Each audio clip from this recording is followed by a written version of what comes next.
Dan juga untuk kejadian-kejadian di masa depan, itu biasanya dipengaruhi oleh pikiran-pikiran kita saat ini. Kok bisa seperti itu? Halo teman-teman, balik lagi bersama saya Elga Sari di channel Inspirasi Dalam Pikiran. Kali ini topik yang akan kita bahas adalah tentang pikiran kita nih yang bisa menjadi sebuah doa. Kok bisa ya pikiran kita menjadi sebuah doa? Nah, biasanya sebagian dari kita kalau misalnya sebelum mengatakan sesuatu, sebelum berucap sesuatu, akan memikirkan dulu kata-kata itu di dalam pikiran. Apakah kata-kata itu nanti akan menyakitkan hati orang lain atau enggak. Dan juga biasanya sebelum kita melakukan atau memutuskan suatu hal yang sangat penting, biasanya dalam pikiran kita akan banyak sekali berpikir, banyak sekali mengeluarkan kata-kata. Biasanya cewek dalam seharinya akan mengeluarkan kata-kata dalam pikirannya sebanyak 20.000 lebih, dan untuk cowok biasanya sebanyak 7.000 lebih. Terlihat ya perbandingannya. Dan kalau nih kata-kata aja bisa menjadi sebuah doa, begitu juga kata-kata yang masih berada dalam pikiran kita tetap bisa menjadi sebuah doa. Dan banyak juga nih orang-orang bijak di luar sana yang mengatakan bahwa you are what you think, or we are what we think. Jadi kita adalah apa yang kita pikirkan. Kalau nih misalnya kita berpikir kita bisa melakukan sesuatu hal yang orang lain anggap itu kita mustahil untuk melakukannya. Orang lain anggap itu kita tidak pantas untuk melakukannya. Selama kita berpikir kalau kita bisa untuk melakukannya, maka pikiran bawah sadar kita akan menggiring kita, akan menuntun kita untuk bisa melakukannya. Orang lain gak pernah tahu kalau kita mungkin saja saat ini sedang belajar, sedang berproses, bahkan memantaskan diri untuk bisa melakukan hal-hal yang tadi yang kita inginkan. Dan sebagian nih kejadian-kejadian yang terjadi pada saat ini pada kita itu berasal dari pikiran-pikiran kita di masa lalu. Coba nih, nanti teman-teman bisa pause video ini dan kemudian play lagi. Coba teman-teman tanyakan dalam pikiran teman-teman, apa ya satu hal aja kejadian saat ini yang merupakan dari pikiran teman-teman di masa lalu.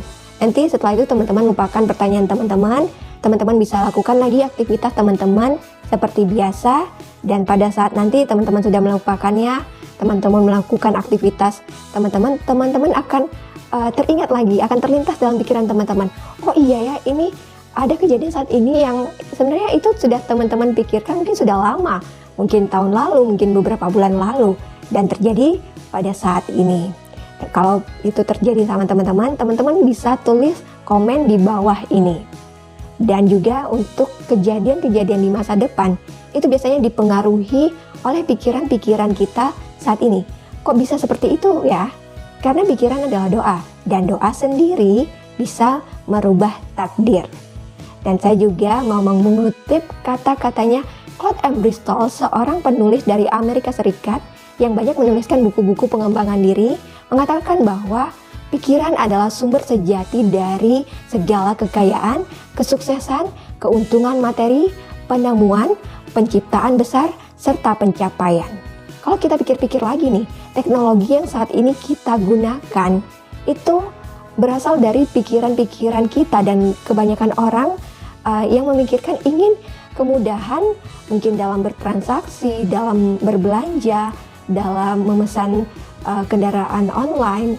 Nah, itu semua pikiran banyak orang ya yang menginginkan sesuatu itu mudah, sesuatu itu inginnya berada dalam satu genggaman. Dan sekarang sudah hadir di hidup kita, ponsel pintar kita bisa kita gunakan dari mulai bukan hanya yang tadinya tujuannya untuk alat komunikasi, tapi ternyata sekarang fungsinya sudah melebihi dari alat komunikasi seperti yang kita gunakan saat ini. Dan pikiran kita, keinginan kita tadi diwujudkan oleh orang-orang yang mumpuni di bidang IT. Yang orang-orang yang mumpuni di bidang IT sendiri menginginkan mereka bisa menciptakan suatu alat ataupun benda yang nantinya juga sangat bermanfaat bagi orang banyak. Untuk itu makanya kita harus juga mulai saat ini kita harus berpikiran positif, berpikiran yang baik-baik. Dan saya mau mengutip lagi kata-katanya Robert Collier, seorang penulis asal Amerika yang mengatakan bahwa semua kekayaan bersumber dari pikiran. Kekayaan ada di dalam gagasan, bukan pada uang. Kebanyakan dari kita mungkin berpikir bahwa orang yang kaya itu adalah orang yang kaya secara materi atau banyak uang dan hartanya. Padahal sesungguhnya kekayaan itu ada di dalam pikiran kita. Orang yang berwawasan luas, sebenarnya orang yang juga kaya, orang yang intelektualnya tinggi, juga sebenarnya adalah orang-orang yang bisa dibilang orang-orang kaya. Seperti yang dikatakan Muhammad Hatta, ilmu akan menjagamu, sedangkan harta kamu yang menjaganya. Dan terakhir saya mau mengutip kalimat-kalimat Tuhan, kalimat-kalimat Allah yang mengatakan bahwa aku sesuai prasangka hambaku. Dan untuk itu makanya mulai dari sekarang kita berprasangka yang baik pada diri sendiri, pada Tuhan juga, agar nantinya prasangka kita, pikiran kita menjadi kebaikan bagi diri kita sendiri.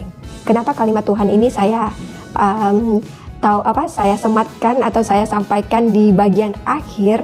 Karena kalau udah kalimat Tuhan itu sudah tidak terbantahkan lagi, sudah tidak bisa dipatahkan lagi, walaupun mungkin kita banyak mengabaikannya, banyak melupakannya.